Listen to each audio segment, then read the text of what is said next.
Bonjour, donc aujourd'hui nous allons nous intéresser à l'éclipse totale lunaire qui va avoir lieu le lundi 16 mai 2022. Donc nous allons commencer par un aspect astronomique pour savoir comment ça se passe globalement. Ensuite on abordera la dimension spirituelle et le symbolisme de l'éclipse en lui-même. Donc d'un point de vue astronomique, on va dire une éclipse lunaire signifie que eh bien, la Lune, petit à petit, va se mettre dans l'ombre de la Terre. Alors, je vous laisse découvrir le schéma qui permet de mieux comprendre ce processus. Donc, ça va se vivre sur plusieurs heures. Donc, tout d'abord, la Lune va commencer à entrer dans la pénombre pour ensuite entrer dans l'ombre de la Terre. Et après, il y aura vraiment une éclipse totale lunaire, dans le sens où la Lune ne sera plus du tout éclairée par le Soleil. Donc ça va lui donner une teinte cuivrée, une teinte rouge, on va dire. C'est pour ça qu'on appelle ça la Lune de sang. Comme en plus, eh bien, on est au printemps, c'est aussi une lune des fleurs, parce que voilà, on est dans la floraison, à plein pot, on va dire, dans la nature, hein, ça pousse de partout. En France, en fait, elle sera visible, la pénombre va commencer vers 3h32, donc ça sera possible de ce fait de la voir, à condition d'être face à un espace dégagé, donc le mieux c'est d'être en hauteur, parce que globalement le phénomène va être visible à l'horizon. Ensuite, la Lune va rentrer dans l'ombre de la Terre vers 4h28, et la totalité de l'éclipse va débuter vers 5h29 jusqu'à 6h54. Donc ça va durer un certain temps. Alors, on ne pourra pas voir la fin de ce phénomène astronomique parce que chez nous, en France, le Soleil se lève à 6h27. Donc la Lune va disparaître à l'horizon, elle va se coucher. Mais ça va être déjà intéressant, parce qu'il y aura certainement de très belles couleurs à l'horizon si on a l'opportunité d'observer ce phénomène.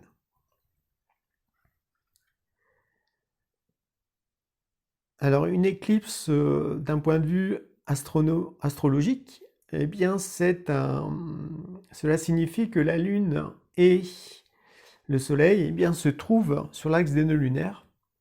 Donc l'axe des nœuds lunaires en astrologie montre l'axe évolutif de l'humanité. Donc c'est intéressant d'avoir ça à l'esprit. Donc par rapport à ça, j'ai fait une vidéo sur le sujet que je vous invite à voir si vous ne l'avez pas encore regardé. Donc l'axe évolutif de l'humanité, on va dire pour 2022, ça va être de lâcher les aspects négatifs du Scorpion, parce que le nœud sud est en Scorpion, tout en valorisant les bons aspects du nœud sud en Scorpion, pour ensuite tendre vers le nœud nord en Taureau, qui correspond au futur en quelque sorte, à ce qu'il faut développer.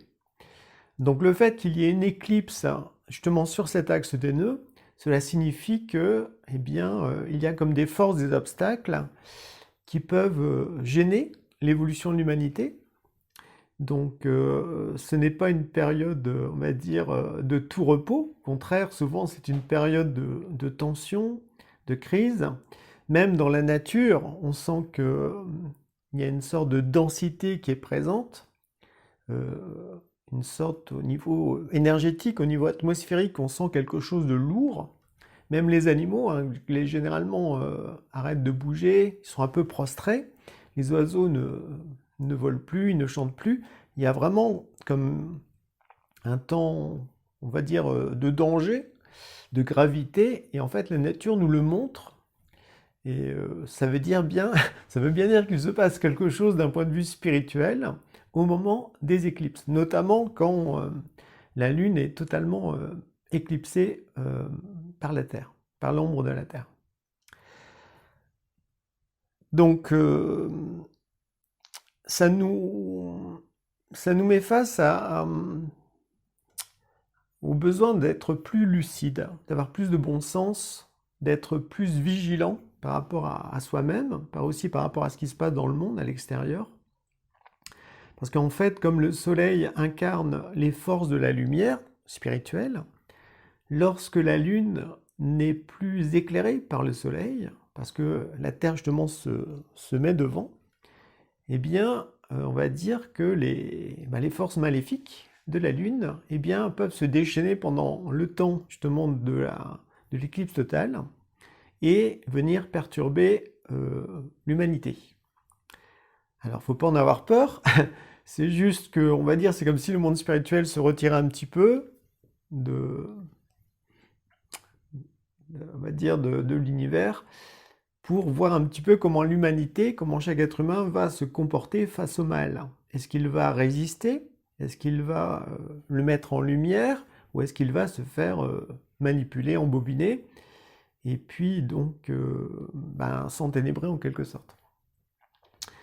Donc durant cette période, d'où la notion de vigilance justement, parce qu'il y a un réel danger, même si l'humanité, on va dire à cette période-là, pendant une éclipse, a plus de libre arbitre, en même temps, elle peut descendre beaucoup plus bas ou monter plus haut. Donc il y a une notion comme ça comme si le curseur, le curseur de la liberté était beaucoup plus fort, à la fois dans le bien et dans le mal, d'où l'importance d'être conscient de ce que l'on fait, notamment au niveau des pensées aussi.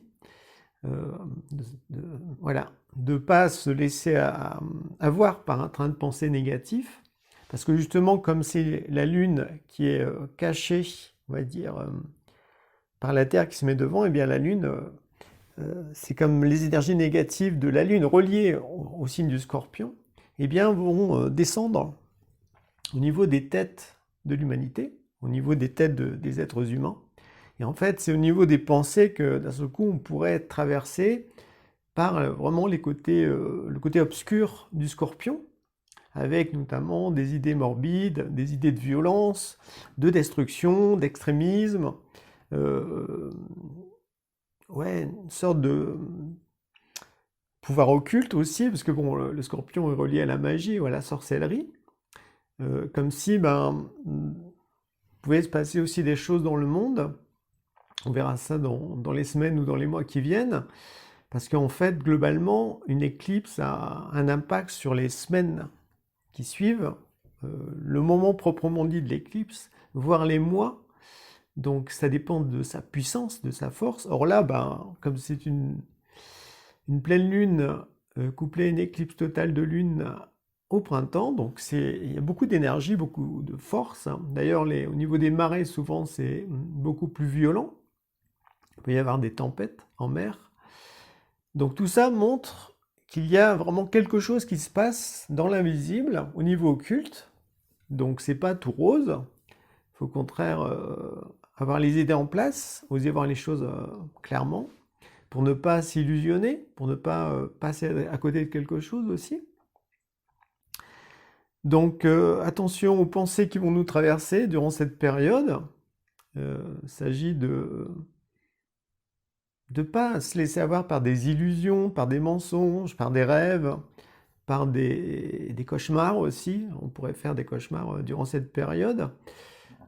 Une notion comme ça de rester bien droit dans ses bottes. Donc là, ça fait référence au noneur en taureau, qui lui nous invite à la stabilité, nous invite à être bien ancré à la terre, à la réalité en fait de la vie. Donc pour ça, ça nécessite de faire preuve de discernement, de faire preuve de bon sens, de se raisonner, donc de réfléchir vraiment, parce que le combat va se jouer dans notre tête. C'est comme si les énergies négatives du Scorpion voulaient soit nous envahir de pensées négatives, destructrices, maléfiques, ou soit nous empêcher de penser pour qu'après nos actes, on fasse tout et n'importe quoi. D'où cette notion de vigilance, de rester maître à bord, de se maîtriser. Donc la bonne maîtrise, là c'est le bon Scorpion.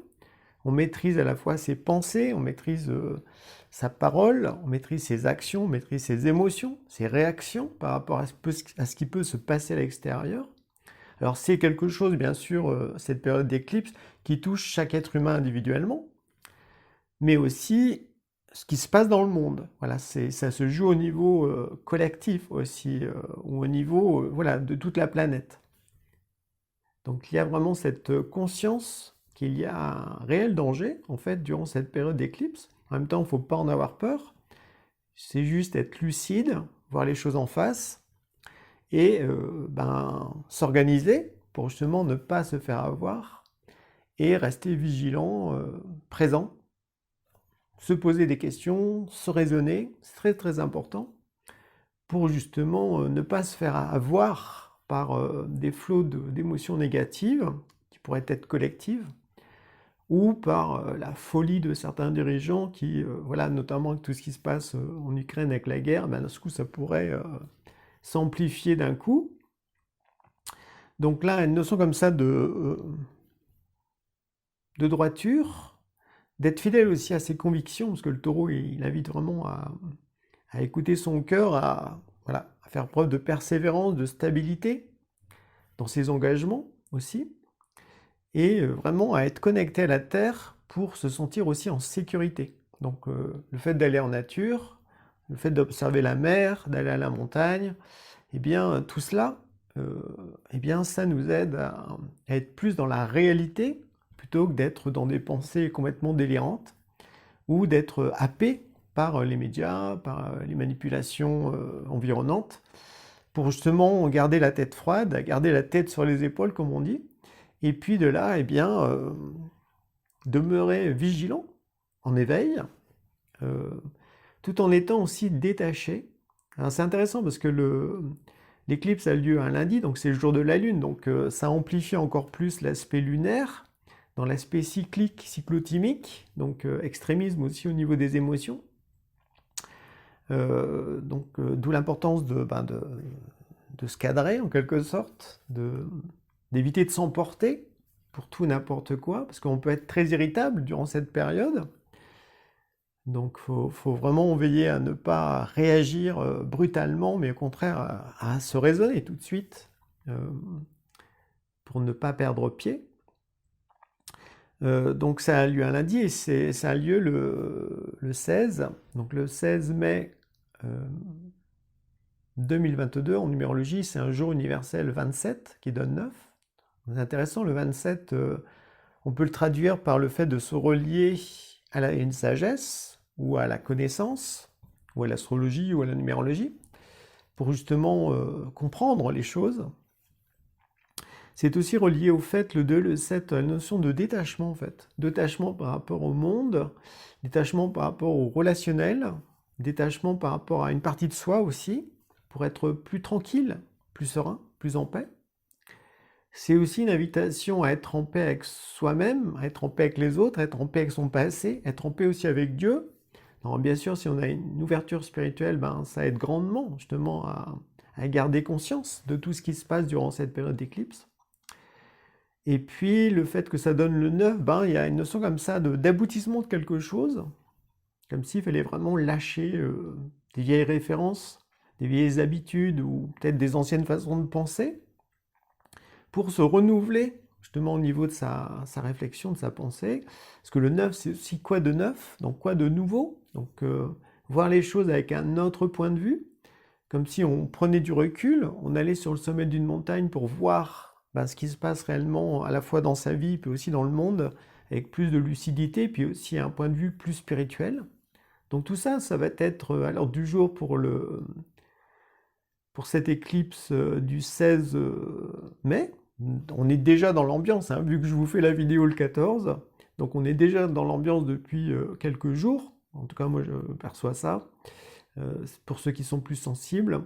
Et ça va s'enchaîner sur les semaines qui viennent. D'où l'importance comme ça d'avoir des points de repère, à la fois astrologiques, numérologiques et spirituels, pour percevoir mieux en fait ce qui se joue durant cette éclipse. Parce que cette éclipse, hein, comme je le disais, eh bien, c'est sur l'axe des nœuds. Donc l'humanité est invitée à aller dans une certaine direction, vers le taureau, dans les bonnes valeurs du taureau, qui peut aussi montrer la notion de sincérité, le fait d'être sincère dans sa vie, arrêter de faire semblant, arrêter de jouer un rôle, d'être hypocrite, d'avoir un masque en fait, mais au contraire être authentique dans ses partages, dans ses paroles. Donc il y a le bon côté du taureau en fait. Et en même temps, il y a les forces adverses qui ne veulent pas que l'humanité évolue Et on va dire que les gouvernements sont, sont reliés à ces forces adverses. Donc il peut y avoir comme ça des événements aussi qui peuvent apparaître au moment de l'éclipse ou après, parce que les forces adverses eh bien, utilisent aussi cette période pour réaliser davantage leurs plans, d'où l'importance d'être lucide, de choisir son camp, de voir vraiment ce qui se joue, parce que ça permet aussi eh bien, d'être ouais, de percevoir mieux ce qui est essentiel dans sa vie en fait. Voilà, dans quelle direction orienter ses efforts, et qu'est-ce qu'il faut aussi lâcher du passé, lâcher de l'ancien monde, pour au fond s'ouvrir à un nouveau monde plus spirituel, plus fraternel, plus libre aussi, plus respectueux de la nature. Donc quand je parle de ça, c'est pas du tout les mouvements écologiques des mondialistes, hein, je précise, mais c'est vraiment la véritable nature qui est reliée aussi à des êtres invisibles. Donc durant cette période justement, comme vous le verrez dans ma vidéo sur l'axe des nœuds lunaires actuel, eh bien l'intérêt pour la mort ou l'intérêt pour le monde invisible, c'est quelque chose qui peut être intéressant sur lequel se pencher pour justement, au niveau de sa pensée, concevoir la vie et la mort autrement, concevoir qu'il y a vraiment une réalité derrière le monde des apparences. Bref, il faut mettre de la pensée, une pensée lumineuse, spirituelle, discernante, ce qui permet eh bien, de vivre cette période d'éclipse du mieux possible, et aussi d'accroître son libre arbitre eh bien, si on fait les bons choix. Donc voilà ce que je vais vous partager dans cette vidéo. Je vous laisse...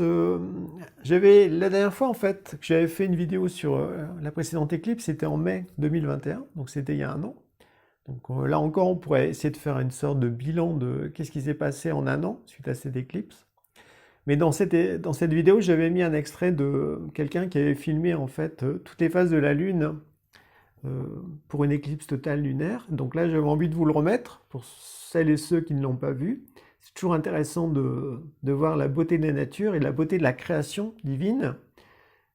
Tout est juste en fait, tout est empli de sagesse. Et c'est intéressant durant cette période, quand on voit des phénomènes comme ça astronomiques, surprenants, et bien de reconnaître que ça se fait pas, c'est pas le fruit du hasard, mais qu'il y a vraiment la présence du divin en fait derrière tout ça. Donc je vous laisse en compagnie de ce petit film. Moi ça dure 2 minutes, hein, et des cacahuètes, on va dire. Et je vous souhaite une bonne journée. Au plaisir de vous croiser dans une prochaine vidéo. Bye bye.